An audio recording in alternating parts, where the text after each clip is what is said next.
Sí. Hola, ¿qué tal? ¿Cómo les va? Buenos días, buen mediodía.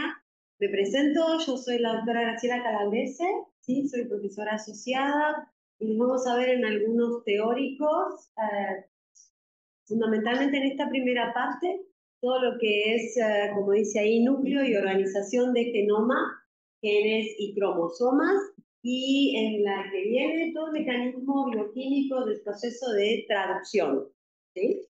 Eh, Algunas pautas como para entendernos, ¿sí? Ya el PDF está subido, así que la idea es que yo trato de dárselos con anterioridad para que vayan anotando o haciendo alguna aclaración sobre las imágenes que están. Pero por otro lado, si están acá o están virtualmente, al costado van a ver el número de diapositiva, ¿sí? Entonces les aconsejo que a medida que vayan viendo el número, pongan en la 41 dijo tal cosa o alguna mención que les sea interesante. Hola, hola, hola, bienvenidos para entender. Lo otro que les voy a pedir es, bueno, yo voy a ir hablando, voy haciendo preguntas, contesten, somos pocos, pueden contestar. Y lo que les voy a pedir es, borramos lo del CBC, ¿sí? Es un tema nuevo el que vamos a abordar. En su vida lo vieron, ¿sí? Para no tener prejuicios sobre el tema y malos conceptos o erróneos sobre el tema, ¿sí? Por más que parezca otra vez los ácidos nucleicos, ¿sí? Tratemos de verlo con cierta expectativa, espero que despertar la expectativa. Y por último, ¿hay alguno para mí? No. Y por último, antes de comenzar con el tema en sí, la bibliografía, cualquiera de la que sugerimos, el Lodish, el Albert, las últimas ediciones, no el libro del CBC, no Introducción a la Biología Celular y Molecular, no el CUSPIS, ¿sí? ¿Está bien? En esos libros van a encontrar todos los contenidos que les voy a dar ahora. En algunos casos están organizados en un solo capítulo y en otros en 2 o 3 capítulos, ¿sí? Pero el temario está. Acá tal vez lo voy ganando de otra manera diferente como para seguir una relación en cuanto a función, morfología y composición química, ¿sí? Pero está este contenido en cualquiera de los libros sugeridos. ¿Bien? Bueno, ¿alguna duda, algo? ¿Arrancamos? Claro, empecemos. Esperen que vamos a tener que admitir.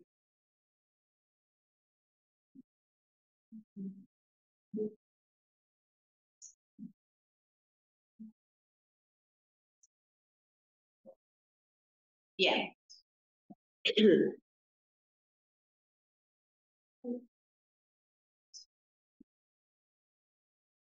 Me habían dicho que esta era de traba. Vamos, bárbaro. Y recién lo probé.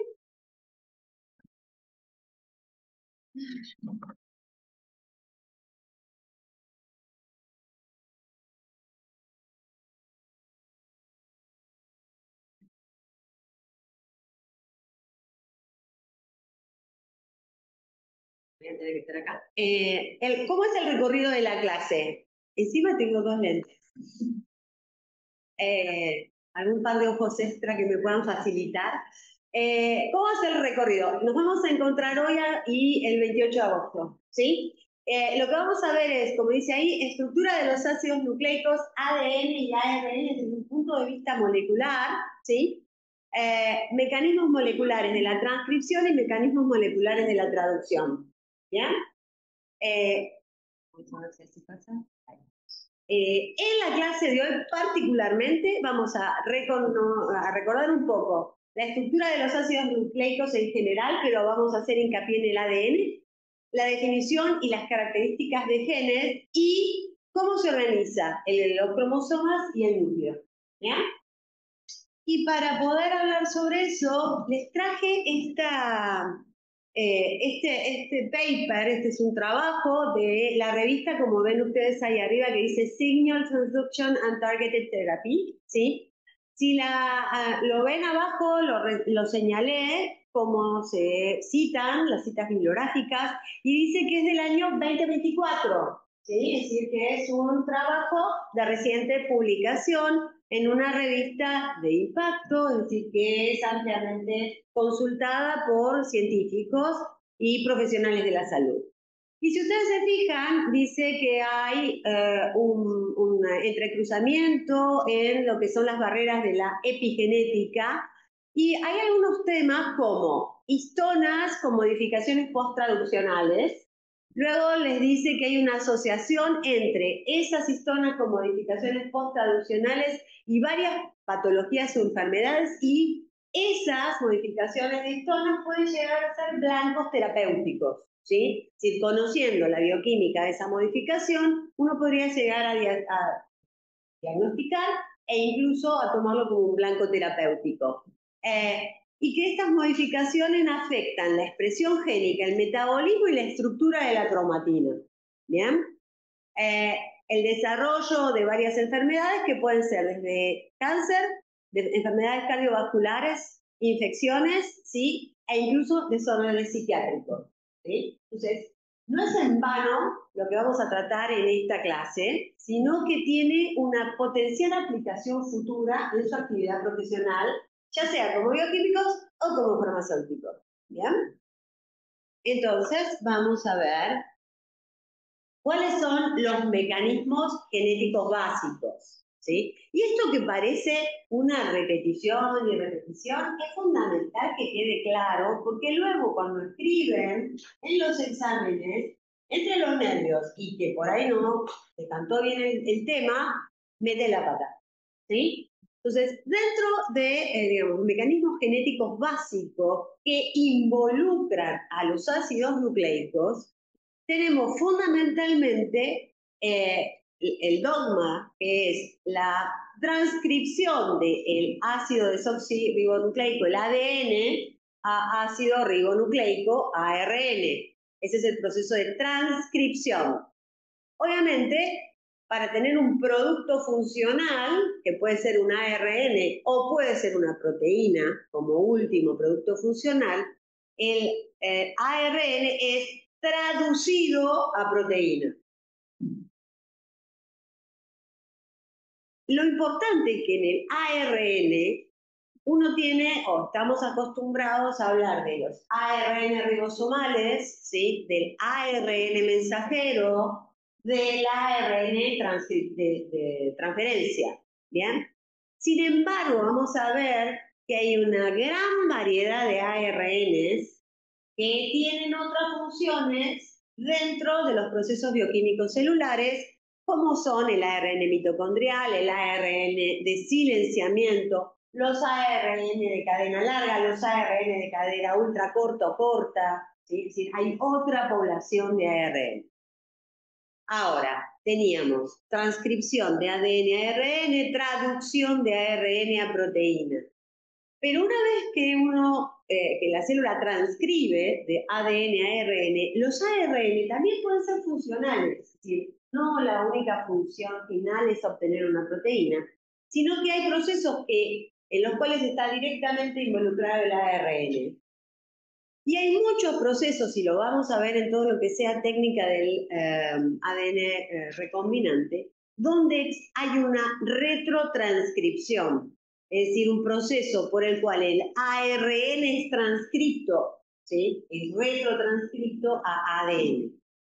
Y lógicamente, para aumentar el número de células, para hacer lo que se denomina proliferación celular, necesitamos duplicar el ADN, ¿sí? Replicación o duplicación del ADN.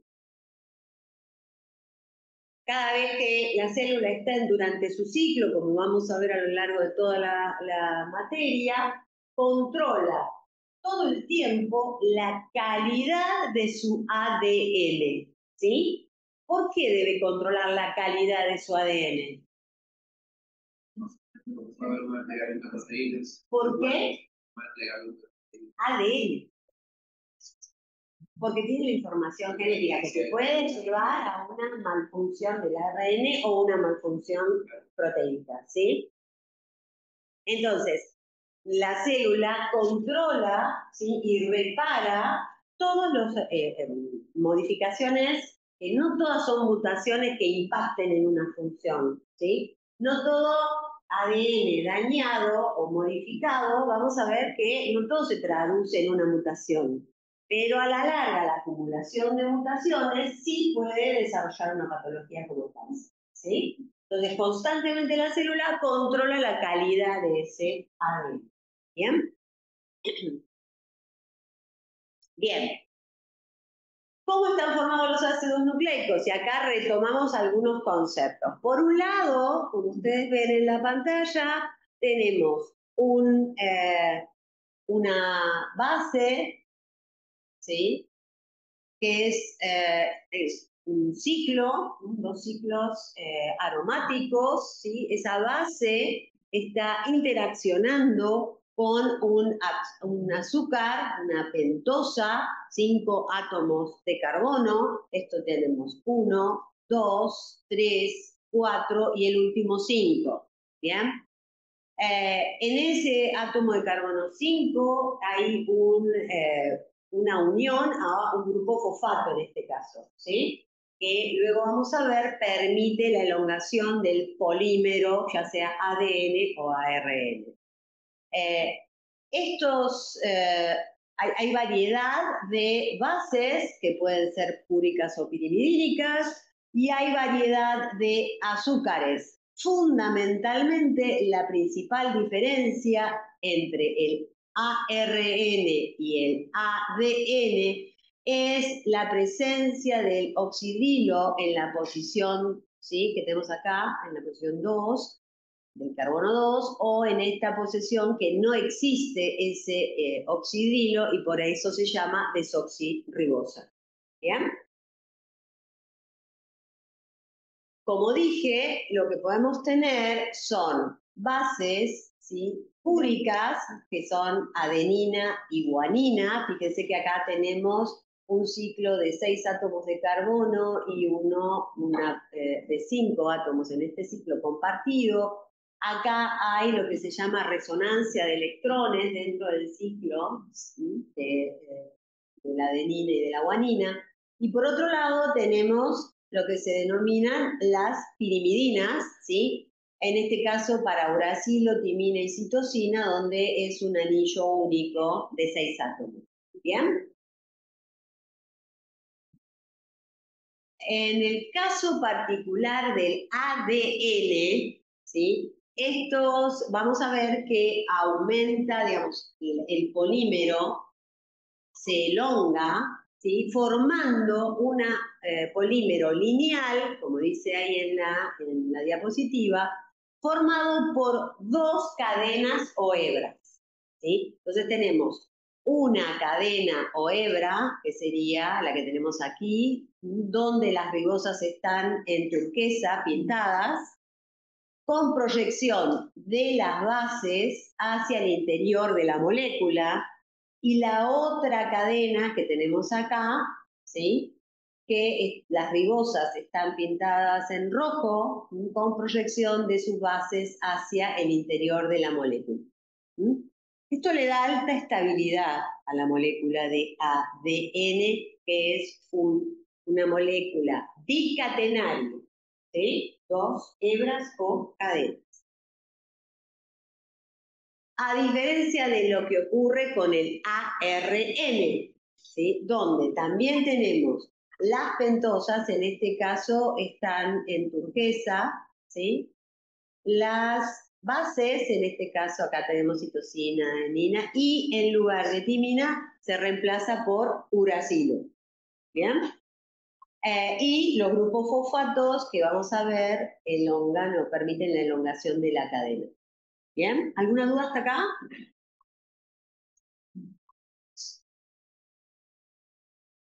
Bien. Ahora vamos a centrarnos en la clase en el ADN. La que sigue, vamos a hablar del ARN. El ADN, si uno lo tiene, ¿cuáles son las principales características de la molécula de ADN? Es el polímero bicatenario lineal. Es que es una molécula que tiene polaridad. Y ahora vamos a ver por qué. Es una molécula que presenta polaridad, es decir, distribución de funciones químicas dispares a lo largo de su estructura. Tiene apareamiento complementario de bases, ¿sí? Y esto está dado por una cuestión química, ¿sí? Y de esteromería, en la cual la guanina y la citosina, ¿sí? Pueden formar 3 puentes de hidrógeno entre sí, ¿sí? Y ser complementarios y ubicarse en el interior de esas 2 cadenas, ¿sí? Y la otra complementariedad es la de la adenina y termina, ¿bien? En el interior de esa molécula bicatenaria. Además, forma surcos en el espacio y es una molécula flexible, ¿sí? Cuando interacciona. Ahora, yo les puedo preguntar, mencione las principales características de la molécula de ADN, ¿sí? Punto 2, justifique sus enunciados. ¿Sí? Esto es de memoria. Ahora tenemos que poder explicar lo fundamental. ¿Bien? Para eso, entonces, vamos a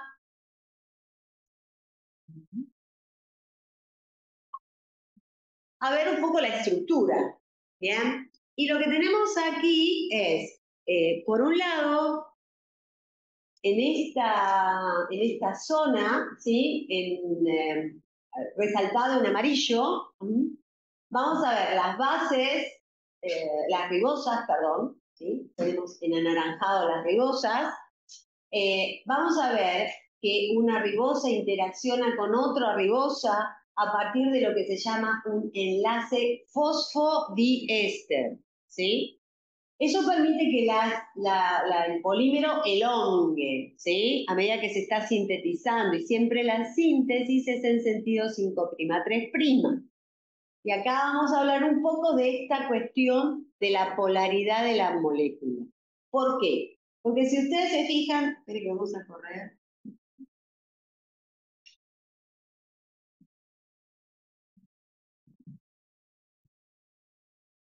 Si ustedes se fijan en las hebras, ¿sí? Observen que en esta cadena, ¿sí? Nosotros lo que tenemos es aquí un oxidrilo libre, ¿sí? El oxidrilo que tenía la ribosa, ¿sí? ¿Se acuerdan que había un oxidrilo libre en posición 3' y uno ocupado por un hidrógeno en posición 2, ¿sí? Si uno, lo dibujo acá para retomar un poco, si uno tiene, no se ve, ¿no? Si uno tiene la estructura, ¿sí? Ahí, acá teníamos un hidrógeno, porque era desóxido ribonucleico, y acá teníamos un oxidrilo, ¿sí? En posición 3', ¿sí? Este es el 1, este es el 2, 3, 4 y el carbono 5. ¿Vamos bien? ¿Se ubicaron? Entonces, este oxidrilo es el responsable de realizar un ataque nucleofílico, ¿sí? Al fosfato, al trifosfato que tiene el carbono 5. ¿Está bien? Entonces, acá hay digamos, de otra molécula, obviamente, esta misma molécula. Acá tengo un oxidrilo, ¿sí? Que hace un ataque nucleofílico, ¿sí? Sobre ese trifosfato, ¿sí? Y se forma lo que vemos aquí, que es lo que llamamos el enlace fosfotriéster, ¿sí? ¿Bien? Nucleofílico. Lo van a llegar a ver en orgánica. Don't worry. ¿Está bien? La cuestión es que la cadena avanza, ¿sí? En ese ataque nucleofílico del primer ácido, ¿sí? Que tiene ese oxidrilo en posición 3, ¿está bien? Ataca, ¿sí? Ataca, bueno, hace una reacción química y forma un fosfodiéster, ¿sí? Entonces ahora tengo 2 ribosas enganchadas por un fosfodiéster, ¿sí? Fíjense ustedes que en este crecimiento, ¿sí? En este sentido, ¿qué nos quedó libre en el carbono cíclico? Un carbono unido a un trifosfato, ¿sí? Eso es lo que ustedes están viendo en este extremo 5'. Es lo que ustedes están viendo en este extremo 5', ¿sí? El extremo 5' siempre tiene un fosfato libre, ¿bien? ¿Y qué nos va a quedar en el extremo 3' de esa cadena? Fíjense que si esto va atacando así, este va atacando así, el último que no ataque a nadie, ¿qué le queda libre? El oxidrilo, ¿sí? Entonces tenemos, por un lado, una cadena, ¿sí? Una hebra. Nos queda una hebra que tiene sentido 5', 3', ¿sí? ¿Y la otra cómo es la otra cadena siempre? Contraria o complementaria, ¿sí? Por lo tanto, el sentido de la complementaria va a tener que tener en el extremo 3' la complementaria, ¿qué función va a tener? ¿O qué número va a tener? 5'. ¿Y los 5' qué tienen siempre? El fosfato, ¿sí? Y lógicamente que esa cadena en el extremo 3', ¿qué va a tener? Un oxidrilo libre. ¿Se entendió esto? ¿Sí? Entonces, tenemos polaridad química. Es una molécula bicatenaria con extremos que tienen funciones químicas diferentes, ¿sí? Complementarias, porque permite la ubicación de apareamiento complementario de las bases nitrogenadas, ¿sí? Ya sean úricas o pirimidínicas, ¿sí? Y dice que se caracteriza por presentar surcos en el espacio, ¿sí? Esa cadena, ¿sí? Adquiere estabilidad fundamentalmente, obviamente porque se establecen, si ustedes se fijan, una gran cantidad de interacciones de tipo iónica, por ejemplo, entre esta guanina y la citosina se están formando 3 puentes de hidrógeno, ¿sí? Entre la adenina y la timina que tienen abajo, se están formando 2 puentes de hidrógeno. ¿Bien? Eso le da... ¿Qué tipo de uniones son los puentes de hidrógeno? ¿Por qué?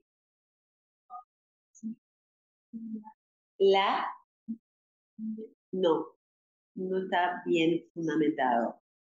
¿Qué tipo de uniones son? ¿Covalentes o iónicas? ¿Puentes de hidrógeno? Y sí, si no es una es la otra. Entonces, son de tipo iónico, ¿sí? Los puentes de hidrógeno se establecen entre oxidrilo e hidrógeno de 2 moléculas, ¿sí? ¿Bien? Entonces, son de tipo iónico. ¿Cuáles son más fuertes? Tienen más energía de unión. ¿Las covalentes o las iónicas? Las covalentes. ¿Estas son de gran fuerza? ¿De gran energía? No, si las analizamos de manera individual. Pero es tal el número que, ¿qué pasa?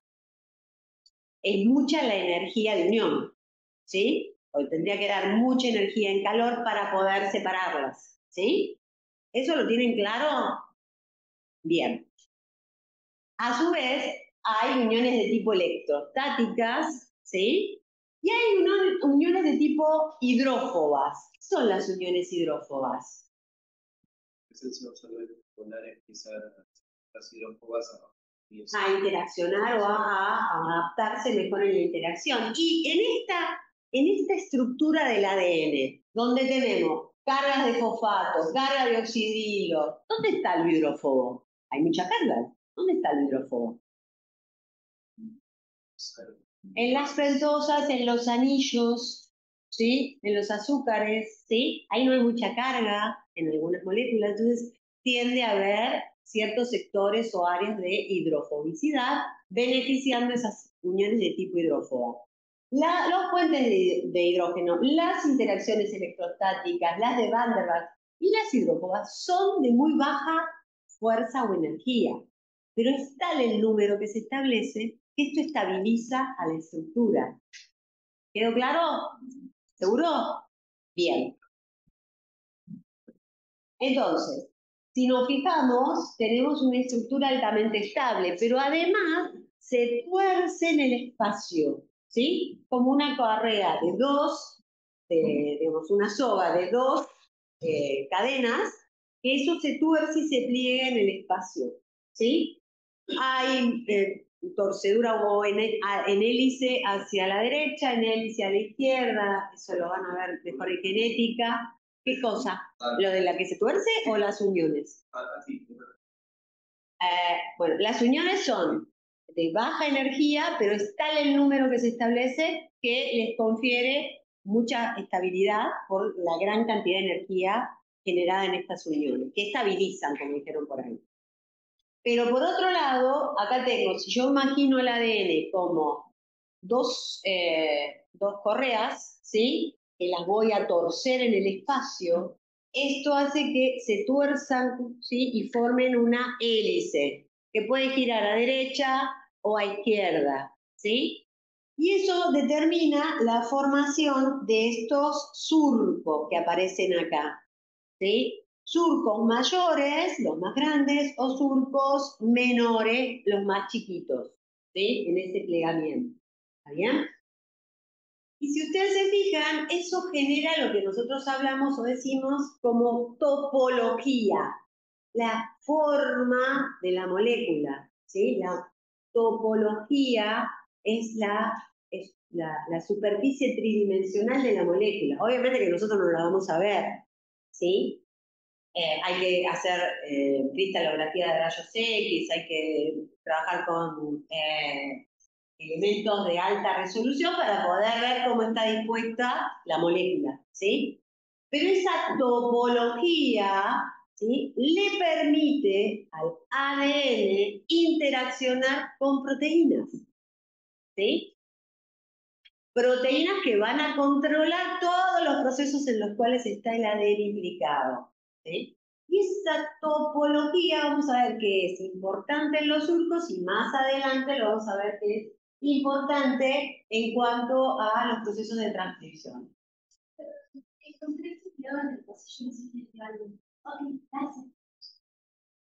Sí, una duda tenías.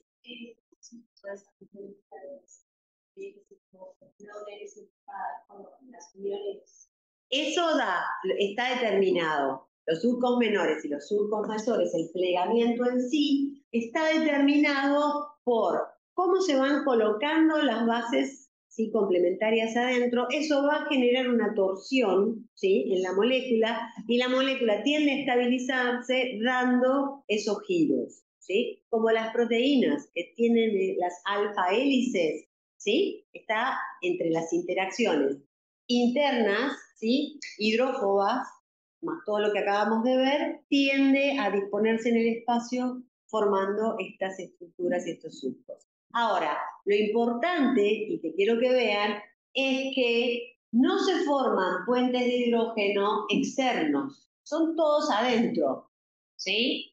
Y eso hace que les sea muy difícil plegarse como las proteínas, ¿sí? Las proteínas se pliegan cuando hay una glicina, ¿se acuerdan? Un aminoácido chiquito que les da la curvatura y les permite pegar la vuelta, ¿sí? Acá es bastante complicado que se pliegue.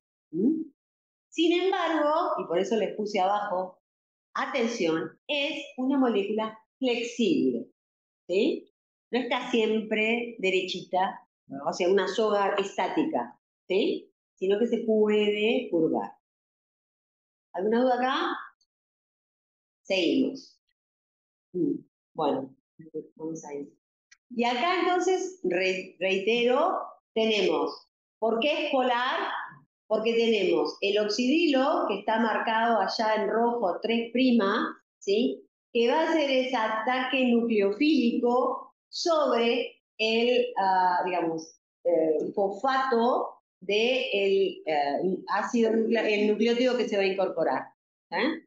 Entonces nos están quedando en los extremos 3' los oxidrilos libres y en el extremo 5' los fosfatos libres. En la complementaria es completamente al revés.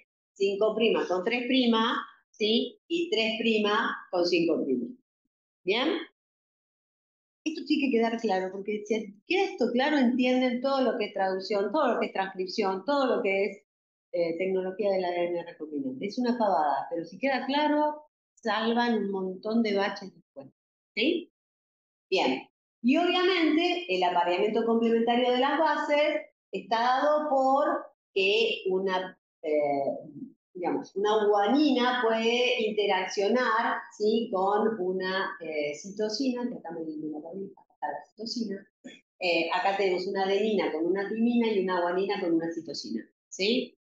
Y esos como peldaños que se dan en el interior permiten solo que guanina con citosina se puedan ubicar en el medio de las dos cadenas, ¿sí? Y eso da un apareamiento que estabiliza también a la molécula de ADN.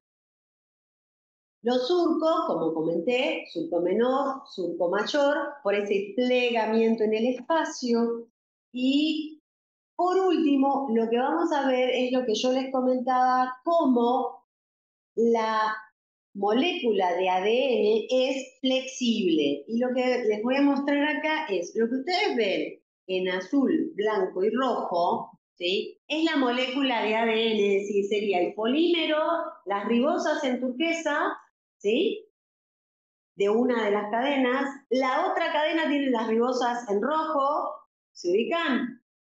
En el medio, en blanco, ¿qué tienen?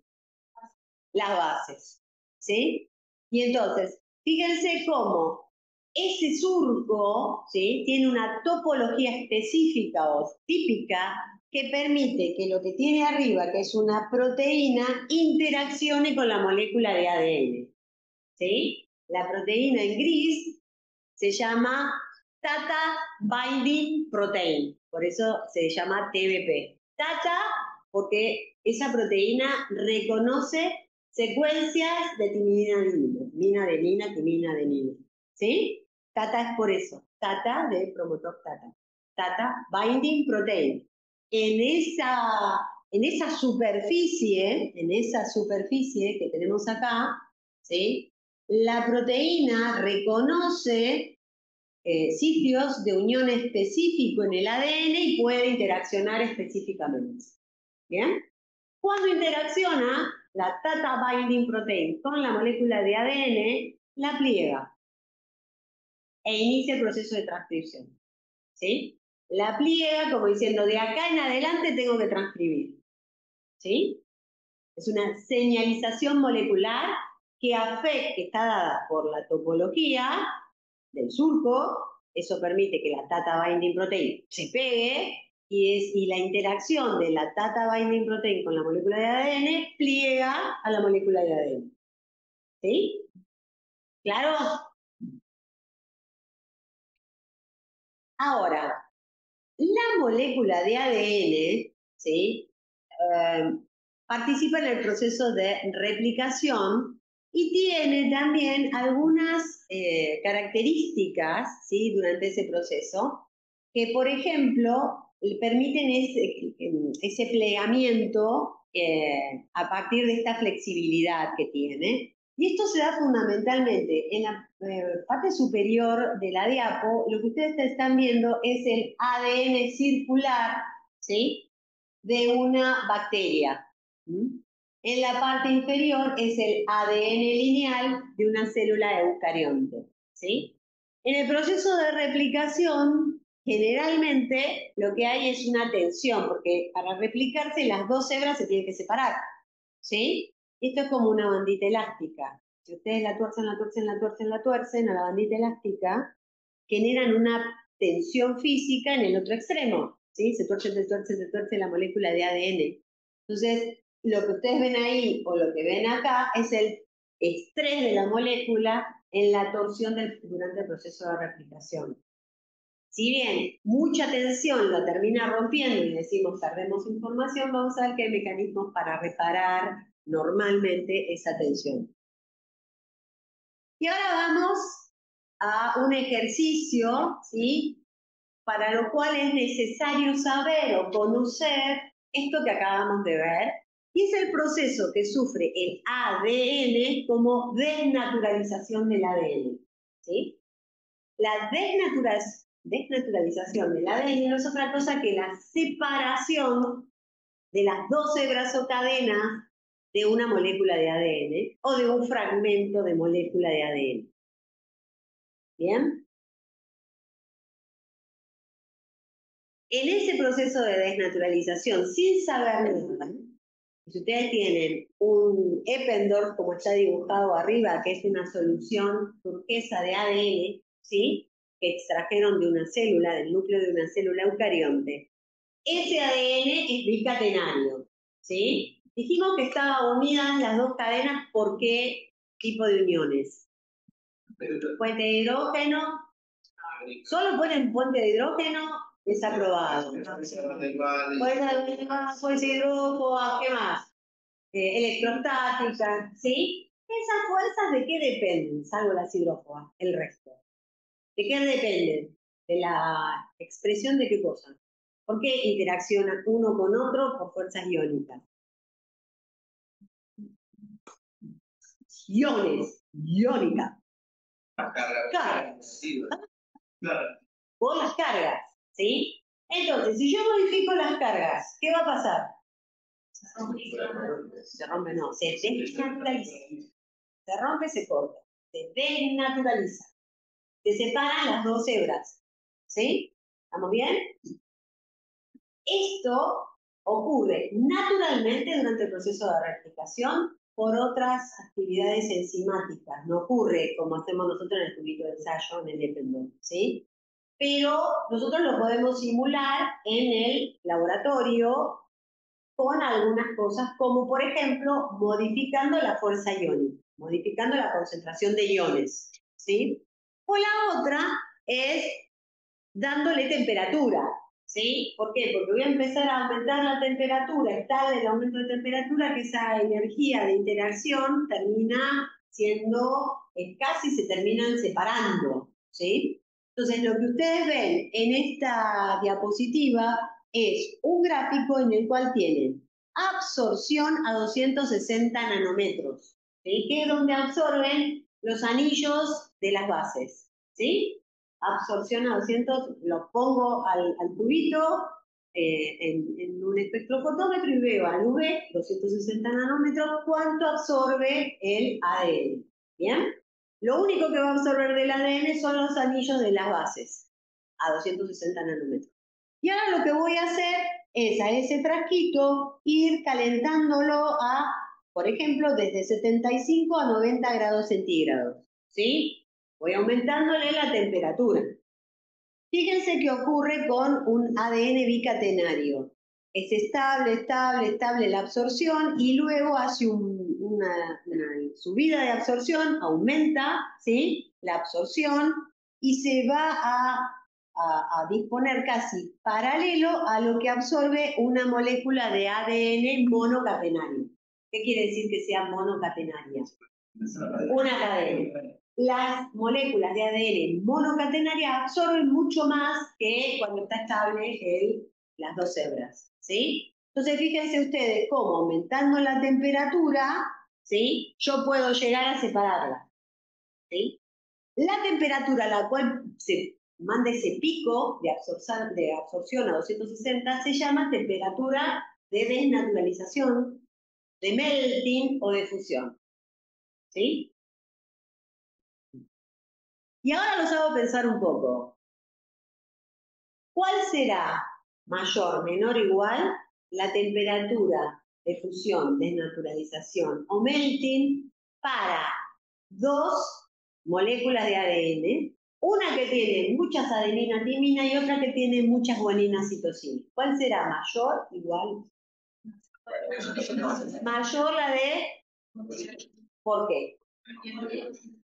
Y tengo que entregar... Todo eso hay que escribir. ¿Ah?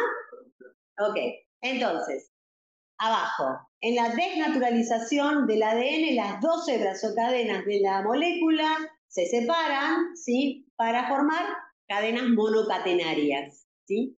La absorción a 260 nanómetros de las hebras unidas de la molécula es menor a cuando se separan y son monocatenarias. ¿Claro este ejercicio? Bien. Esto lo podemos hacer, como acabo de decir, en lugar de trabajar con temperatura, desnaturalizamos modificando la fuerza iónica, ¿sí? Entonces yo le puedo preguntar, ¿por qué cuando agrego, aumento fuerza iónica o cambio el pH donde tengo una molécula bicatenaria de ADN, aumenta la absorción? ¿Por qué? ¿Para qué repito la pregunta para la gente? ¿Por qué una muestra de ADN bicatenaria se desnaturaliza cuando, o aumenta la absorción cuando aumenta el pH? ¿Están? Separadas. Bueno, no está bien justificado. Porque modifico la cantidad, la concentración de iones en el medio. Por lo tanto, la exposición de cargas de la molécula. Entonces tiendo a que se separen. Es lo mismo que con la temperatura, ¿sí? Pero fíjense que podemos entrar preguntando por diferentes lugares lo mismo, ¿sí? Si se entiende el concepto, lo pueden aplicar. ¿Queda claro? Esto es fundamental y lo van a usar, este concepto, en tecnología del ADN recombinante. Todo esto que estamos hablando. ¿Por qué uso el primer? ¿Qué tipo de primer? ¿Dónde? ¿Por qué separo y hago ciclos y no le voy a juntar a la molécula de ADN? Si entienden esto, entienden PCR. ¿Ah? ¿Sí? ¿Avanzó? Bueno.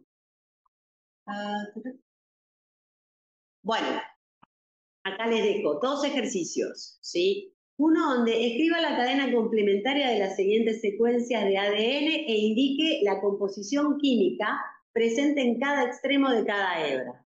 Esto es lo mismo que defina polaridad en la molécula de ADN. ¿Bien?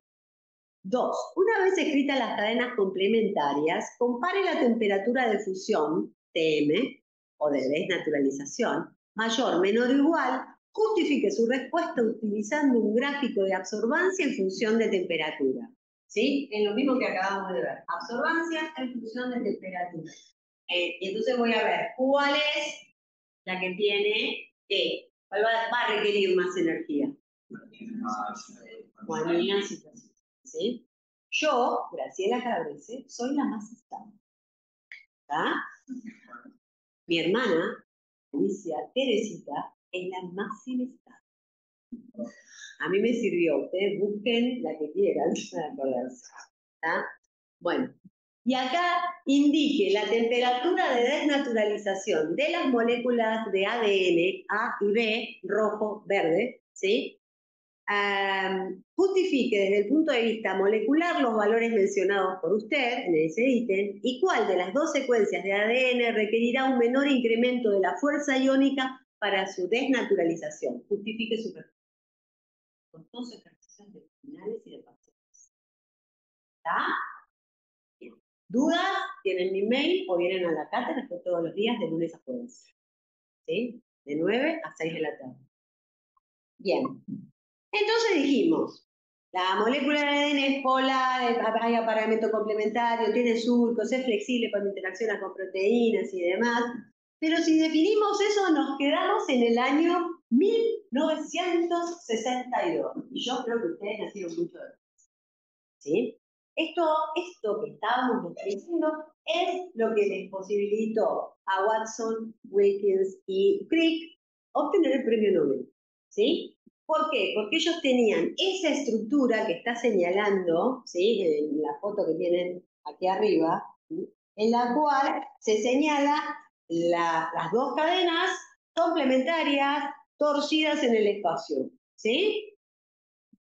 Lo que pasa es que ellos tenían la hipótesis y habían hecho los estudios químicos, pero no tenían la prueba de que eso era así en el espacio realmente. Y para eso necesitaron a Rosalind Franklin, ¿sí?, que hacía cristalografía de rayos X. y que tenía las mejores imágenes, ¿sí? Ella no recibe el premio Nobel porque muere de un cáncer de mama antes de que se otorgue el premio Nobel, y el premio Nobel es a la gente viva, que se le puede dar post. ¿Sí? Pero sin los estudios de Rosalind Franklin, hay algunas historias medias ahí románticas entre algunos de ellos, ¿sí? Para sacarles las cristalografías, los libros dicen, por ahí. Pero bueno, no lo recibió ella por el motivo que murió antes de recibir el premio Nobel. Como nosotros somos jóvenes, te incluyo, vamos a ir a lo que tenemos que ver nuevo y vamos a genes y secuencias del ADN, ¿sí? Y primero lo que vamos a definir es qué es un gen, ¿bien? Y para definir un gen decimos que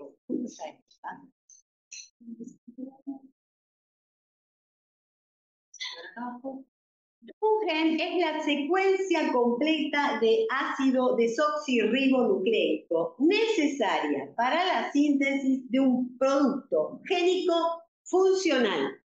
Ese producto génico funcional puede ser ARN, porque vimos que teníamos ARN de transferencia, ARN ribosomal, ARN de silenciamiento, ARN de larga cadena, ¿sí? Puede ser eso, lo funcional que requiera la célula, o, como estamos acostumbrados, una proteína. ¿Bien? Ahora bien, además de esa región codificante, el gen incluye las secuencias de ADN necesarias para la síntesis de un transcriptio de ARN sin importar su localización. ¿Esto qué quiere decir? Lo que ustedes observan acá, fucsia, ¿sí? Es la secuencia de gen codificante para un producto funcional, ARN o proteína. Pero yo, para incluir al gen, tengo que tener en cuenta que hay fragmentos, ¿sí? O secuencias alejadas de ese gen que de alguna manera controlan la expresión del mismo, ¿sí? Entonces, no solamente lo que va a codificar, la secuencia de ADN que va a codificar el fragmento o el producto génico funcional, sino las secuencias que controlan la expresión de ese gen, ¿sí? Eso es gen. ¿Sí? No me puedo quedar solo con las secuencias de los intrones y los exones para definir gen. Gen incluye exones, intrones y todas las secuencias que regulan la expresión del gen. Esas secuencias, van a ver con la doctora más joven, pueden llegar a estar muy alejadas del gen en sí. Sin embargo, como la molécula de ADN, como ven aquí debajo, se puede plegar en el espacio, quedan próximos. ¿Se entiende esto? ¿Sí? ¿Se entienden? O sea, son tres tipos de secuencias. Son las reguladoras y reversibles. La parte codificante en realidad sería solamente los intrones, perdón, los exones son los que codifican. Claro. Pero en realidad son las secuencias codificantes, intrones y exones, que en general siempre se definió como gen, pero el gen además requiere de las secuencias que regulan su expresión. Así estén a distancia. ¿Bien? Bien. Vamos. Bueno, nos quedamos sin gen.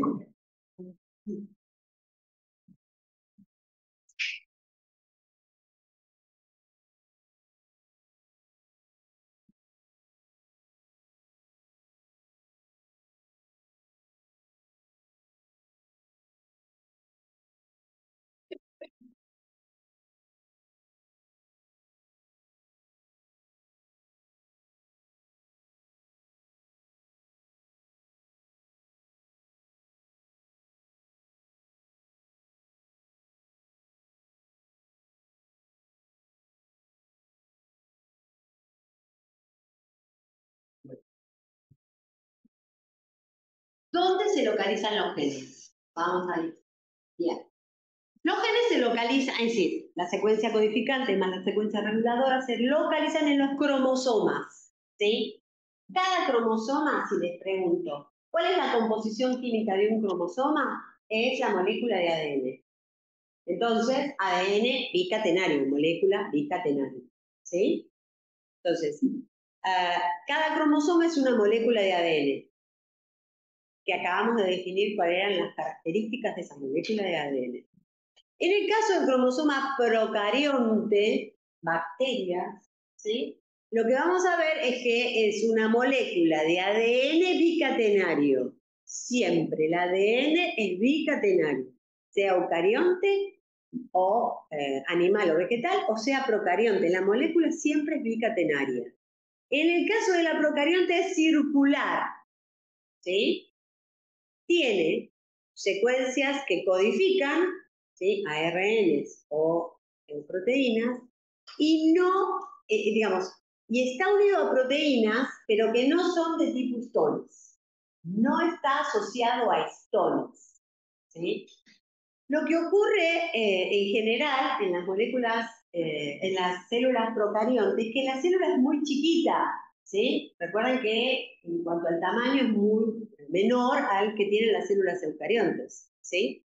Y la molécula de ADN, el cromosoma procarionte, es uno solo, un único cromosoma circular pequeño que está asociado a la membrana, ¿sí? De la bacteria, y a esa membrana o por proximidad se asocian todas las moléculas del proceso de transcripción, todas las enzimas del proceso de transcripción o todas las enzimas del proceso de replicación, ¿sí?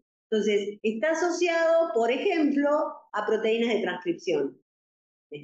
Aclaré ahí, o a las proteínas de replicación. Pero esas no son proteínas de tipo histón. No está puro, solo, ¿sí? Desnudo, sino que tiene proteínas, pero no son, y esto es importante, no son de tipo histón. En el caso del cromosoma eucarionte, es también una molécula de ADN bicatenario, pero ahora es lineal, extendida, que se tuerce en el espacio. Con secuencias codificantes y no codificantes, es decir, que vamos a ver que en el cromosoma vamos a tener las secuencias del gen, secuencias que no codifican, secuencias que regulan su expresión, ¿sí? Y está unido a proteínas. Ahí está unido a proteínas y es la principal característica, a proteínas histónicas y a proteínas no histónicas. También va a estar unido a proteínas que están relacionadas al proceso de replicación y al proceso de transcripción, pero esas no son histónicas, ¿sí? Y lo que nos vamos a referir ahora en esta clase no es a ese tipo de proteínas, sino a las proteínas no histónicas relacionadas con el mantenimiento de la estructura, ¿sí? ¿Se entiende la diferencia? ¿Clara? Nosotros tenemos, en el caso del cromosoma procarionte, bicatenario, circular, no unido a proteínas histónicas. Sin embargo, el ADN siempre está o transcribiendo o está replicándose, o sea que proteínas, enzimas, para los procesos biológicos de transcripción y de replicación, tiene unido, porque si no, no se llevarían a cabo. En el caso del cromosoma eucarionte, esto pasa igual, digamos. Es ADN bicatenario, pero lineal, y está unido a proteínas de tipo histónico. Pero a su vez a proteínas no histónicas, es decir, las que yo te digo para transcribir o para replicarse, ¿sí? Pero hay un grupo de proteínas no histónicas que no están asociados a eso, sino a la estructura, lo mismo que las histonas, ¿sí? Nunca el ADN está puro, limpio, sino siempre está interaccionando con proteínas. Bien. Atención. Prestamos atención a esto porque vamos a ver el cromosoma eucarionte como una molécula de ADN bicatenario lineal y vamos a ver que está unido a proteínas. Pero primero vamos a ver cómo está ese ADN en lo que llamamos el ciclo celular, ¿sí? El ciclo celular lo vamos a analizar conmigo a la otra parte de la materia, ¿sí? En la segunda parte de la materia, pero vamos a describir ahora que el ciclo celular tiene un periodo de interfase, ¿sí? Que está dado por la fase G1, la fase de síntesis o la fase S, donde se replica el ADN, y la fase G2. G1, S y G2 es la interfase, ¿sí? Y solo tiene un periodo mitótico, que es la fase M, donde se dividen los cromosomas y van a originarse dos células hijas exactamente iguales a la célula progenitora. ¿Quedó? ¿Alguna duda? Lo que nosotros vamos a ver ahora es cómo encontramos a ese cromosoma eucarionte durante la interfase o cromosoma interfásico y cómo lo encontramos durante la mitosis o cromosoma mitótico en metafase, una de las fases de la mitosis. ¿Bien? Entonces, si nos fijamos acá, estamos en la fase interfásica, que dice acá, interfase, y tenemos la fase G1, la de síntesis o replicación del ADN y la G2. ¿Bien? Durante la interfase, sobre todo en la fase G1, acá tenemos una molécula de ADN, una molécula lineal de ADN. ¿Cuántos cromosomas tenemos dibujados en ese gen? Uno. ¿Ah? Un cromosoma formado, composición química, ADN. ¿Sí? Cadena de ADN bicatenario. Bien, cuando ingresa a la fase S, ¿sí? El ADN se tiene que duplicar, ¿sí? Para generar dos células hijas iguales con la misma información, ¿bien? Y se origina a partir, vamos a ver luego, de lo que se denominan los orígenes de replicación, donde se forman las horquillas, la burbuja de replicación, ¿sí? Pero cuando termina la fase S y durante la fase G2, ¿cuántas moléculas de ADN tenemos? Dos. Esas dos moléculas son exactamente iguales porque se duplicó la que teníamos originalmente, ¿sí? Es decir, que tenemos un cromosoma, una molécula de ADN duplicada. ¿Vamos bien? Igual ADN, igual molécula, duplicada. ¿Bien? Todos estos estadios corresponden a lo que se denomina cromosomas interfásicos. ¿Sí? Ahora, cuando ese cromosoma interfásico entra, ¿sí? Duplicado, entra a la mitosis, va a tener que achicarse, condensarse, para poder interaccionar con el uso mitótico y poder separarse a cada célula ahí. ¿Sí? Entonces, fíjense que la disposición de los cromosomas durante el ciclo celular varía. Entonces, la disposición de las moléculas de ADN durante el ciclo celular varían para los cromosomas. ¿Sí? Y eso es en el único momento en el cual un cromosoma se ve como una X, en la metafase de la mitosis, ¿sí? Y al mejor estilo iraní o árabe, corto la mano al que me ponga una X en el cromosoma interfásico. ¿Está claro? Nunca está altamente condensado y no están las dos cromátides unidas. ¿Sí? ¿Está claro? Bien. ¿Los logré convencer? Sí. Gracias. Sí. Pregunta, Chemi. Cuando el condensado tiene que ver con la flexibilidad esa que... Ahora vamos a ver cómo llega eso. Ahora vamos a ver. No me spoiles. No, perdón. Vamos, va. En metafase de la meiosis están juntas las dos cromátides hermanas. ¿Sí? En realidad son las cromátides duplicadas. ¿Sí? Que son iguales porque se replicaron. Cosa diferente a lo que ocurre en la meiosis. ¿sí? No lo vemos ahora, pero... Bueno, entonces, volvemos. El cromosoma interfásico, que es el que tenemos en este lado de la diapositiva, tiene lo tenemos ahí, es en fase G1, es un cromosoma, una molécula de ADN dentro del núcleo. ¿Por qué? Porque en las células eucariontes, ¿dónde tienen sus cromosomas? En el núcleo. En la procarionte, en el protoplasma. ¿Sí? ¿Está bien? Entonces, tengo la célula con el núcleo en azul y ahí tengo el cromosoma interfásico que cuando termina la fase S y llega a la fase G2, sigue estando un cromosoma, una molécula de ADN, pero ahora duplicada. ¿Sí? Tengo dos cromátides hermanas. ¿Está bien? ¿Vamos bien? Ojo porque después les preguntamos, dibuje esto para dos cromosomas, ¿sí? Para una célula diploide igual a 4, ¿está bien?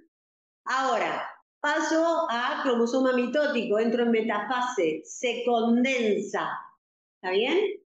¿Y por qué? Porque tiene que interaccionar con el uso mitótico, que viene desde el citoplasma, entonces tiene que perder la envoltura nuclear y tomar contacto con los cromosomas. Y fíjense que les dibujé la célula sin núcleo, se desarma el núcleo, ¿sí?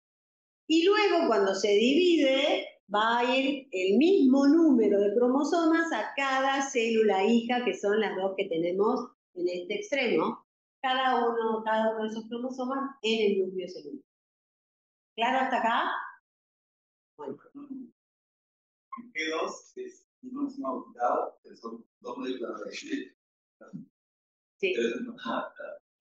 Depende cómo lo llames, un cromosoma duplicado o dos cromátides hermanos, o dos moléculas de ADN. ¿Está? A veces les decimos, dibuje los picogramos de ADN, entonces lo que tenés que hacer es duplicar la cantidad de ADN. Si tenía 2 gramos, picogramos, pasas a 4 picogramos. ¿Está? Bueno, se complementa, se va a complejizando. Ahora, tenemos el cromosoma con una molécula de ADN, ¿sí? En la molécula de ADN, no todo es gen y no todos son secuencias reguladoras de la expresión del gen, ¿sí? Sino que hay otras secuencias, ¿sí? Que las que están graficadas acá constituyen en cada extremo, en el extremo 5', 3' de las dos hebras complementarias, a un lado y al otro lado del cromosoma de la molécula de ADN, tenemos lo que se llaman secuencias teloméricas. Están los telómeros, donde actúa enzima. Bien, ¿sí? Además, hay secuencias, ¿sí?, que se llaman del centrómero. Las secuencias del centrómero son fundamentales para permitir la interacción con el uso mitótico. ¿Sí? No todo es expresión y acá vamos a ver que hay secuencias asociadas a otro tipo de función. No solo codifican. Y otras secuencias son las que aparecen como orígenes de replicación. ¿Por qué se llaman orígenes de replicación? El nombre lo dice. Donde se inicia el proceso de replicación, la burbuja de replicación. ¿Sí? Bueno, ¿qué particularidad tienen estas secuencias? Se llaman secuencias en tándem. ¿Sí? La misma secuencia repetida muchas infinidad de veces. Secuencias en tándem. ¿Sí? Las secuencias en tándem que tenemos en los telómeros son secuencias en tándem telomérica, tienen repetida la secuencia de nucleótidos. Es decir, no hace falta que lo sepan, se los doy como ejemplo, porque después se aprenden la secuencia y no saben otra cosa. Por ejemplo, en las secuencias teloméricas, y cuando vean replicación van a ver por qué necesitamos estas secuencias en tándem, tenemos GGG, TT, AG, ¿sí? Esto se repite infinidad de veces, ¿sí? A veces hasta 300 veces. En los orígenes de replicación vamos a ver que tenemos secuencias TATA. ¿Se acuerdan la TATA Binding Protein? Las secuencias TATA. ¿Por qué les parece que un origen de replicación tiene secuencias TATA? Vamos. ¿Por qué? Se une la proteína Tata Binding. Se une la Tata Binding. ¿Pero por qué la Tata Binding se une a las tatas? Porque son más fáciles de separar, no rompan nada, se separan. ¿Sí? Por eso se une a la Tata Binding. ¿Sí? Bien. Y luego tenemos estas secuencias del ADN centromérica que tienen una topología. ¿Qué era la topología? La estructura tridimensional de esa molécula de ADN con estas secuencias centroméricas que permiten interaccionar al ADN con la placa cinetocórica. Después vamos a ver qué es. ¿Sí? ¿Está bien? Bien. Pero en la célula no todo es ADN cromosómico. Fundamentalmente en las células eucariontes tenemos ADN en las mitocondrias y en las vegetales ADN en los cloroplastos y las mitocondrias. ¿Por qué? Porque a partir de estas células ahora maduras, digamos, evolucionadas desde el punto de vista de la evolución celular, lo que vieron esa célula ancestral es que haciendo una simbiosis con bacterias que producían altamente, digamos, con mucha eficiencia de energía, les convenía, ¿sí?, incorporarlas para tenerlas como fuentes energéticas, ¿sí? Y eso se da en el caso de la mitocondria o en el cloroplasto. En general, como les puse abajo, codifican proteínas inherentes al funcionamiento de las mitocondrias o de los cloroplastos, ¿sí? Son extracromosomales y tienen además en la mitocondria y en el cloroplasto ribosomas como para poder ser transcritos, ¿sí? Y ARN de transferencia. ¿Bien? Normalmente no va a haber un diálogo entre el núcleo y la mitocondria o entre el núcleo y el cloroplasto.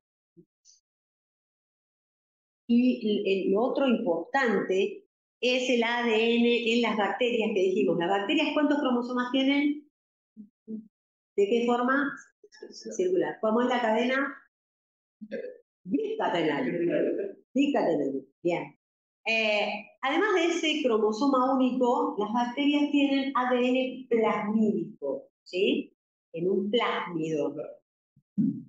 Los plásmidos son importantes porque les sirven a las bacterias para conectarse, digamos, e intercambiar plásmidos, recibir los plásmidos, y fundamentalmente el plásmido es el responsable de la resistencia antibiótica. Por eso es prioritario concientizar a la sociedad del manejo de los antibióticos. Esto, una bacteria se hace resistente a ese antibiótico y le va informando a las otras a través de estos plásmidos cómo resistir. ¿Sí? Entonces, los plásmidos también son de ADN bicatenario, circular, pero mucho más chiquitos, son extracromosómicos. Replica de manera independiente al ADN cromosómico y también cuando muda a otra célula, a otra bacteria, la otra bacteria la acepta, ¿sí? Y también es fundamental este ADN plasmídico para todos los procesos de expresión y de generación por biotecnología de productos, ¿sí? Lo vamos a ver en tecnología del ADN recombinante. Pero no sé qué, porque hay solo ADN. Y acá les dejo algunas preguntas, no las hacemos porque si no, no nos vamos más. Algunos toman mate, pero yo tomo una. Vamos al cromosoma y núcleo. Entonces, ya vimos desde el punto de vista molecular que el cromosoma es una molécula de ADN bicatenario lineal en el caso de las eucariontes unidos a proteínas histónicas y no histónicas.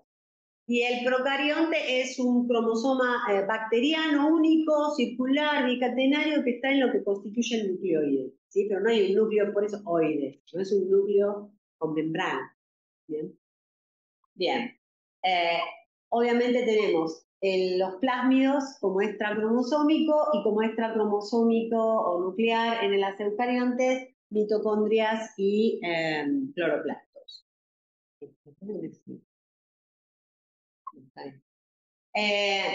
Entonces, vamos a definir en una célula eucarionte que el ADN del cromosoma interacciona con dos clases de proteínas, las histonas y las no histónicas, desde el punto de vista estructural.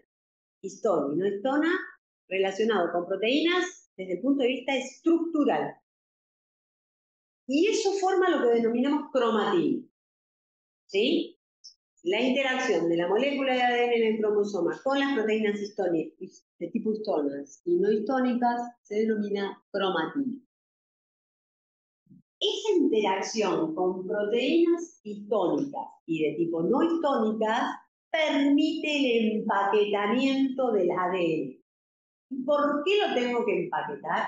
Porque si yo dispongo todos los cromosomas eucariontes de manera lineal, los estiro, son alrededor de 2,8 por 10 a la octava pares de bases en la cadena complementaria y miden 10 centímetros. Tienen que entrar en el núcleo de las células que vieron durante los trabajos prácticos. 10 centímetros. ¿Sí? Por más que adelgacen, los 10 centímetros es muy complicado. ¿Sí? Entonces, lo que va a hacer la célula es empaquetar y condensar.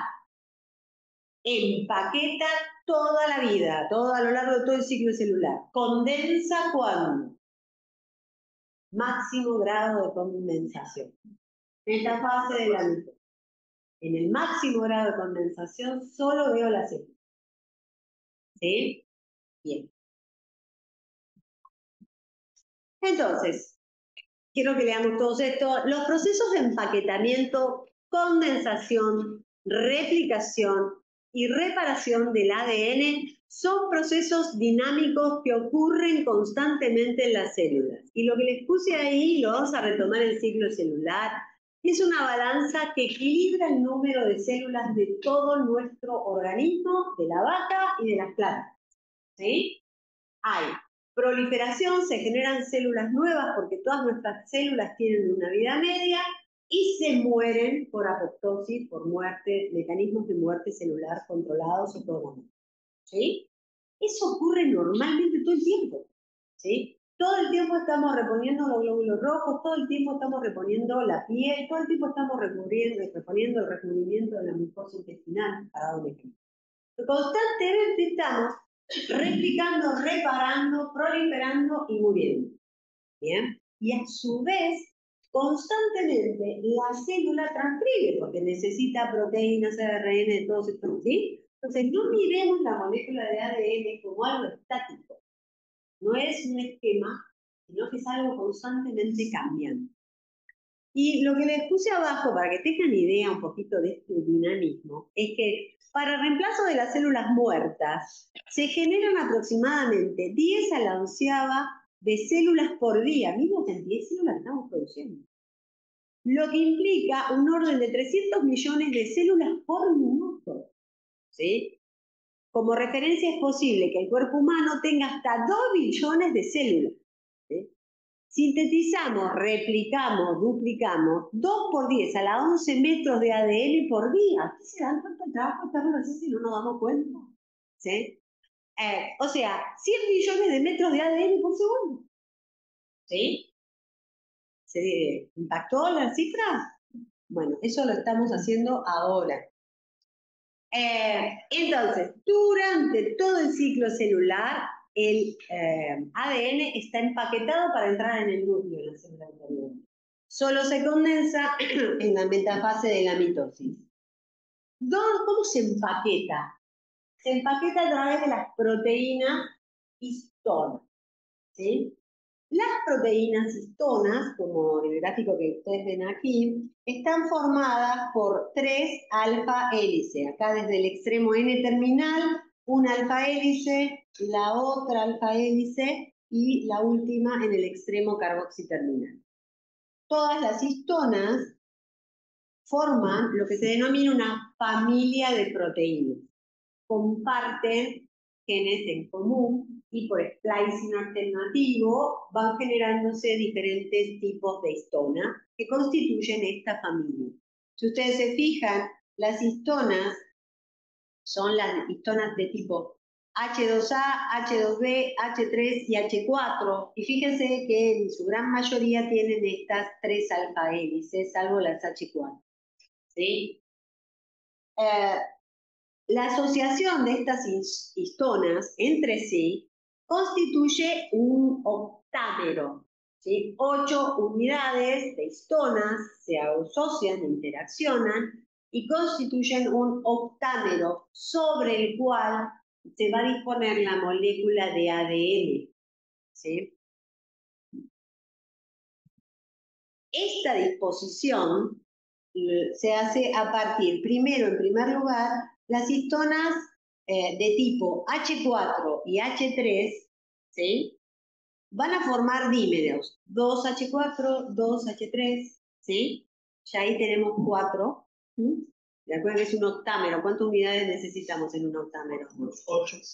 Entonces, tenemos 2H3, 2H4 que interaccionan entre sí. Eso permite que comience a plegarse, interaccionar la molécula de ADN. Esto cambia la conformación y permite ahí que los 4 monómeros de H2B y H2A puedan interaccionar, ubicarse, ¿sí? Y formar el octámero. ¿Bien? Entonces tengo 8 unidades, ¿sí? De histonas sobre las cuales se interacciona la molécula de ADN. Fíjense que este octámero está formado por histonas que, además de esas 3 alfa hélices, son proteínas de tipo básico. ¿Qué quiere decir esto? Tienen aminoácidos básicos, con grupos aminos que ¿qué carga van a tener?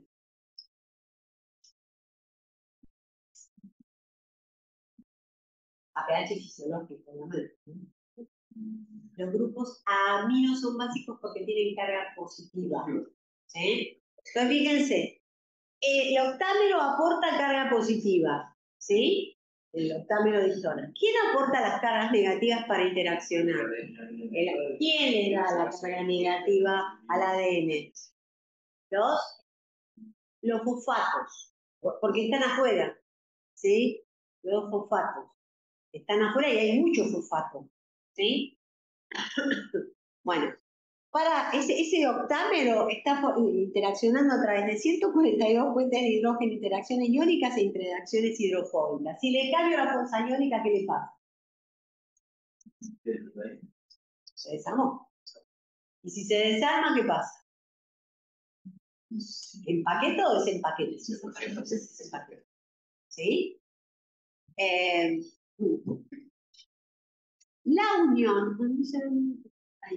La unión del ADN a ese octámero es la unidad estructural de empaquetamiento que se llama nucleosoma. ¿Sí? Más o menos mide 10 nanómetros. Ahora bien, el ADN se da 2 vueltas casi completas alrededor del octámero en el nucleosoma. Hay un ADN espaciador, como ustedes ven ahí, ¿sí? Hay un ADN espaciador. Luego hay otro nucleosoma. Esto es el empaquetamiento relajado, extendido, ¿sí? Entonces, nucleosoma es la unidad estructural del empaquetamiento. Si ustedes se fijan, cuando está desplegada la molécula de ADN interaccionando con las histonas, tenemos un sector de ADN, ven acá, lo ven acá, que es el espaciador, que es accesible a la actividad del enzima. ¿Sí? Entonces yo lo puedo someter a endonucleasas. ¿Qué será una endonucleasa? Una enzima. ¿Qué cosa? El ADN. ¿El ADN en los extremos o en esas partes internas? En las partes internas. Si yo lo tengo desplegado, las endonucleasas lo que van a hacer es degradar, ahí sí rompen estas secuencias espaciadoras y liberan al nucleosoma. ¿Bien? Me queda el nucleosoma libre. Si yo estoy trabajando en condiciones fisiológicas, con fuerza iónica fisiológica, ¿sí? ¿Qué pasa si yo subo la fuerza iónica, le agrego cloruro de sodio. Se libera primero la interacción ADN-octámero y el octámero también se libera. ¿Por qué? Justifique su respuesta. ¿Qué interacción? Me di que tenía 147 puntos de hidrógeno, interacción, ¿sí? ¿Ah? Eso justifique por qué se libera. ¿Bien? Bueno. Ahora, ahí acortamos, ¿sí? Empaquetamos, pero no llegamos a empaquetar para que nos entre en los 10 centímetros, en el núcleo. Entonces, lo que vamos a ver es que interaccionan esos nucleosomas, se van plegando en el espacio, ¿sí? Algunos dicen que en alfa hélice, otros dicen que en zigzag, ¿sí? La cuestión es que se pliega en el espacio, ¿sí? Y llegamos a lo que se constituye como solenoide, que como les puse ahí, son 8 nucleosomas que se pliegan en hélice o en zigzag en el espacio. ¿Bien? Entonces, estoy compactando, estoy empaquetando, ¿sí? Lo hago más chiquito a la molécula de ADN. Esto ocurre, como les puse ahí, a concentración fisiológica, 0,15 molar de cloruro de potasio. Si yo lo pongo en 1 molar, ¿qué le va a pasar a todo esto? ¿Sí? ¿Por qué? Bien. Yo, perdón, repito, pero después justifico. Bien. No solamente tenemos histonas de tipo H2A, H2B, H3 y H4, sino que también tenemos histonas de tipo 1, ¿sí? Que interaccionan, si ustedes se fijan, no en el nucleosoma, no en el octámero, sino que por fuera del nucleosoma, ¿sí? Y lo que va a hacer es aproximar nucleosomas. Ese ADN espaciador que era accesible a las endonucleasas, ¿sí? Ahora lo voy a achicar, ¿sí? Interacción y compacto, empaqueto mejor eso. ¿Bien? Bueno. Y entonces, volvemos. ¿Qué tenemos? Que el conjunto de proteínas histonas y no histonas unidas o interaccionando con el ADN constituyen la cromatina. Y entonces tenemos hasta ahora definida la interacción con las histonas, ¿sí? Vamos a pasar a que además de este solenoide, que está todo ahí plegado, el ADN forma bucles o loops, ¿sí? Entonces, achica más también. Y eso se ve porque si ustedes tienen con sondas radioactivas o fluorocromos que reconozcan secuencias específicas del ADN, por ejemplo, la secuencia que está marcada en rojo en A, y la B, en el núcleo están próximas porque están esos bucles o loops, ¿sí? Pero si uno extiende la molécula de ADN, están muy separadas en el espacio, ¿sí? En la secuencia lineal. ¿Sí? Esto, además, no solamente empaqueta, sino que permite que secuencias reguladoras estén cerca del gen que se tiene que transcribir. Para que se formen esos loops, ¿sí? Participan proteínas no histónicas. Para que se formen los loops, participan las proteínas no histónicas, que en general se llama la familia de proteínas del mantenimiento de cromosomas, SMC. Familia de proteínas para el mantenimiento de cromosomas.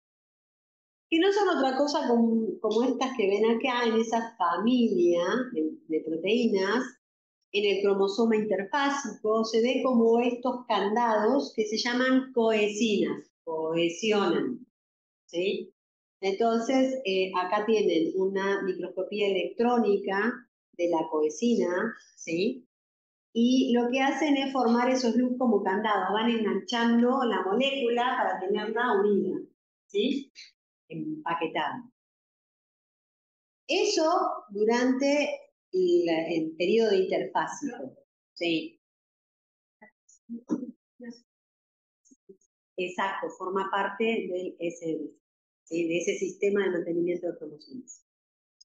Pero recuerden que durante la mitosis, además de estar empaquetado, porque tiene que seguir estando empaquetado, ¿sí? Se tiene que condensar, ¿sí? Y ahí participa lo que denominamos condensinas.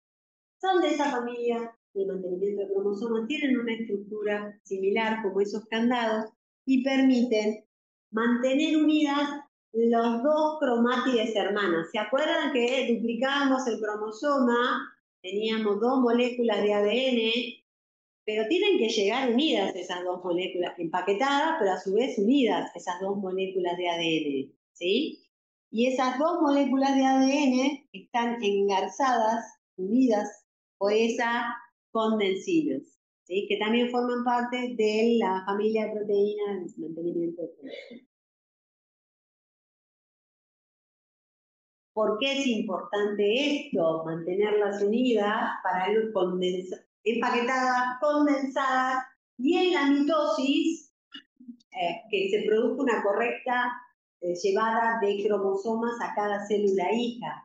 Conocer los mecanismos moleculares de esto previene o posibilitaría corregir procesos durante la fecundación que llevan, por ejemplo, a enfermedades como la trisomía del par 21, que es el síndrome de Down, el triple X, la superhembra, ¿sí? La aneuploidía en las células tumorales, ¿sí? Es importante conocer eso. Y entonces, para que les quede fijo la máxima condensación y cuándo se da empaquetamiento, hay siempre condensación máxima solo en la metafase de la mitosis. Vamos a tomar el ejemplo del cariotipo. El cariotipo es algo que se hace de rutina para poder establecer, estudiar la estructura, el número y las bandas de los cromosomas, ¿sí? La rutina se hace, por ejemplo, extrayendo sangre periférica del paciente. Luego se hace una técnica de separación de los leucocitos de los eritrocitos. Los eritrocitos no tienen núcleo, necesito los leucocitos que tengan núcleo con ADN. Luego se cultivan esos leucocitos como un cultivo en suspensión, a diferencia del que están viendo ahora durante el desarrollo de los trabajos prácticos, no están adheridos, sino que en suspensión. Se le agrega un mitógeno. ¿Qué va a ser un mitógeno? Mitógeno, ¿qué le suena? Va a promover la mitosis, ¿sí? Entra en proliferación, entonces hay mucha mitosis, hay muchas células que van a llegar a la metafase. Se hace una técnica con fitohemaglutinina y se fija en esa metafase, y uno entonces luego puede fijar ese preparado y colorearlos para obtener este tipo de imagen. ¿Y por qué los veo así como X, como están ahí? Esto es un estudio utilizando fluorocromos, ¿sí? De los cromosomas. Solo los veo así en X, ¿por qué? Los estoy fotografiando en metafase de la mitosis, ¿sí? Y esto permite, en este caso, ver los 22 pares de cromosomas autosómicos, del 1 al 22. Fíjense la diversidad de moléculas lineales empaquetadas y condensadas que tenemos en los núcleos, ¿sí? El cromosoma del 1 al 22 son los autosómicos y X y Y es el par, ¿cuál? Sexo. ¿Bien? Van a llegar a citogenética y van a hacer estos estudios. Bien, resumiendo hasta acá, cromosoma, cromatina, morfología de los cromosomas en el ciclo celular eucarionte y moléculas que participan en el empaquetamiento. ¿Sí? ¿Hacemos 5 minutos más? ¿Aguantan? Bien.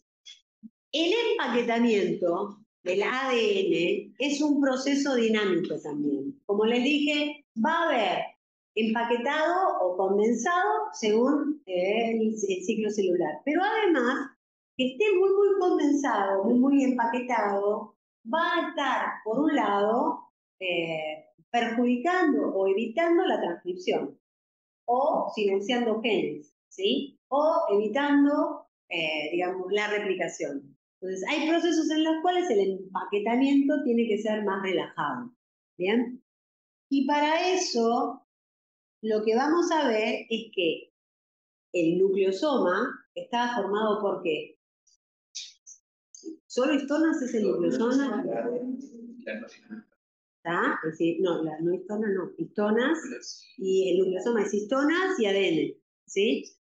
Las histonas en el nucleosoma dejan hacia fuera del octámero lo que se llaman estas colas de histonas. ¿Sí? Esas colas de histonas, acá lo que tenemos es el núcleo de proteína del H2, H2B, el H3 y el H4, ese es el núcleo proteico. Le quedan estas colas hacia el N-terminal o hacia el carboxiterminal que se proyectan hacia afuera del octámero. ¿Se entiende? Esto queda accesible a modificaciones químicas de tipo covalente. ¿Cuáles son esas modificaciones químicas covalentes? Pueden ser fosforilaciones, no lo leo acá. Fosforilaciones, metilaciones, acetilaciones o ubiquitinizaciones. Una cola puede tener alguna de estas, no tiene todas siempre, ¿sí? Pero genera modificaciones químicas, ¿sí? Entonces, sin ver la diapo que sigue, si está modificado, metilado o con acetilos o demás, los dos nucleosomas próximos, con las colas metiladas, ¿van a estar juntos o más separados? Más separados, hay un impedimento ahí para que puedan empaquetarse, ¿sí? Entonces, ahora vamos a ver esto. Lo que vamos a ver es que si está muy empaquetado, ese gen que está en ese lugar espaciador, no le pueden llegar las enzimas de la transcripción, ¿sí? ¿Se entiende? Si se modifican las colas de las histonas, se separan los nucleosomas y puede accederse más fácilmente al proceso de transcripción. Para que se realicen estas modificaciones covalentes en las colas de las histonas, existen enzimas que son covalentes. Depende de carga, depende de una enzima. Entonces tenemos procesos guiados para bajar la energía de activación, por la histona, por ejemplo, acetiltransferasa, ¿sí? Que incorpora el acetilo, o la histona desacetilasa, que retira el acetilo, ¿sí? Esto, como ven, es dinámico. Hay una enzima que lo pone y una enzima que lo saca. Lo mismo con las metiltransferasas o desmetilasas. Entonces, tenemos un gen que, por estas modificaciones post-traduccionales covalentes, queda expuesto y puede ser transcrito, y cuando se demetila, por ejemplo, se desacetila, se empaqueta y el gen no es accesible a las enzimas de transcripción.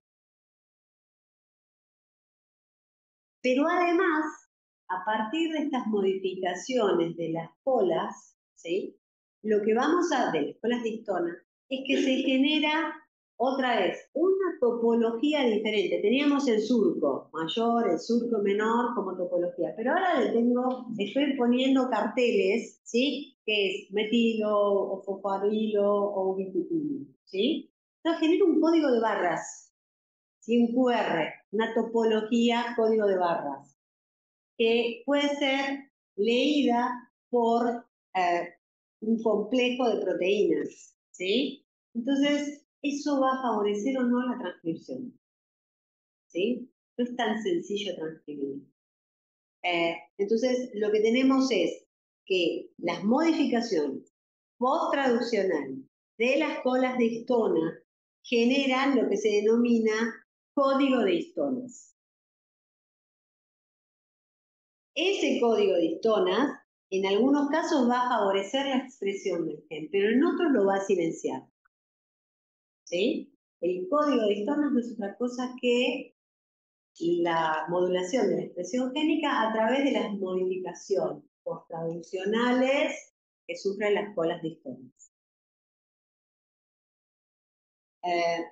A veces esas modificaciones post-traduccionales lo que hacen es silenciar la expresión, y van a ver con la doctora Markovic cómo se silencia el cromosoma X, ¿sí? En las mujeres, por este sistema de silenciamiento. Y vamos a terminar acá. Ese código de histonas es la base molecular de lo que se llama herencia epigenética. Somos lo que somos por nuestros genes, que codifican productos funcionales, proteínas o ARN, ¿sí? Eso se hereda. ¿Sí? Pero además de esa herencia, y vamos a ver que se hereda la epigenética también, hay una herencia epigenética. Es esto que nos dicen, bueno, somos lo que somos genéticos, pero además cómo vivimos y cómo vamos tratando nuestro cuerpo y cómo heredamos algunas cosas además de la genética, es esa herencia epigenética. Entonces, si ustedes se fijan acá, lo que tenemos es un gen X, ¿sí? Cualquier gen, que está activo y que tuvo una mutación. Cuando ese gen se duplique, va a generar en esta célula dos células hijas mutadas en su información, ¿sí? En el caso de la herencia epigenética, el gen está sano, sin mutaciones. Y lo que tenemos son esas modificaciones post-traduccionales que sufren las colas de histona, ¿sí? Esas modificaciones post-traduccionales se heredan también durante la replicación del ADN, ¿sí? Pero también una hebra la hereda, pero la otra hebra no. La otra hebra es parte de lo que nosotros hacemos con nuestro cuerpo, ¿sí? Entonces hay una herencia genética y epigenética, ¿sí? La herencia epigenética está también muy relacionada con procesos de desarrollo tumoral, ¿sí? Pero no está dado por exclusivamente una mutación en el gen. ¿Se entiende esto? Ok. Bueno, para hoy, demasiado, nos vemos el jueves, ¿sí?